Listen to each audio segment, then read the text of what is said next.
From Tampa Bay streaming news leader, this is ABC Action News. Hello and good morning. I'm James Tully. Greg D keeping a close eye on Tropical Storm Ada. He'll explain the impact you can expect to see locally coming up in your full forecast. But first, a little after 11 last night, we do know Ada made landfall in lower Matacum Key.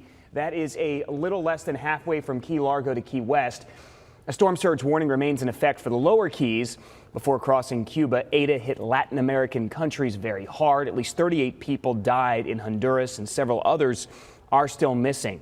For the fifth day in a row, as we turn our attention to the COVID-19 situation, there have been more new COVID-19 cases topping 100,000 in the United States. We're now nearing 10 million cases overall since the pandemic began. Here in Florida, the State Department of Health reported 6,600 cases yesterday. Combine that with Saturday's report of 4,300, we now stand at almost 844,000 cases since March. With the cases surging again, you can expect to find limits once again on certain items at grocery stores. That could include toilet paper, paper towels, hand soap, and disinfecting wipes. Costco's limiting the amount of toilet paper you can buy, and in some instances, they're limiting cases of water. Starting today, the Salvation Army of Clearwater is bringing its Red Kettle campaign.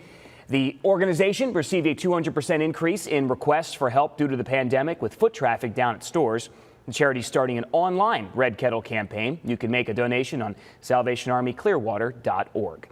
You may see some extra St. Pete officers stationed at 10 intersections, including Gandy Boulevard, 34th Street North, and US 19 starting today through next May. Police are going to be teaching drivers, bicyclists, and pedestrians how to stay safe on the roads. Pinellas County is one of the most dangerous counties in the country for pedestrians and bicyclists. And celebrations of the Bolt Stanley Cup win are still going on. This time it's not humans celebrating. The Stanley Cup visited the Clearwater Marine Aquarium for a photo op with Winter the dolphin. Winter showed off some flips, posed with the trophy. Overall, just a really sweet shot there. Greg, I hope it's stainless steel. I hope it's rust proof. That's the first thing I think of there. It's been really cool to track this thing because it's been making random appearances all over the place. You almost want to go out somewhere because maybe the Stanley Cup will be there when you're there as well. Hello, everybody in the studio for today as we track Ada. This is expected to move away from South Florida today, do a little loop in the Gulf, and then potentially, this is still not set in stone, come up towards the north. Now today, we're getting a lot of wind from Ada, temperatures in the 80s. Those winds, however, are not going to be really that much stronger than what we saw over the weekend. I think maybe about 20 to 30 miles an hour with gusts close to 40 farther south. There's going to be some rain and some clouds around too as our temperatures climb into the low 80s. Now, Ada could return our way. You can look at your forecast in our app.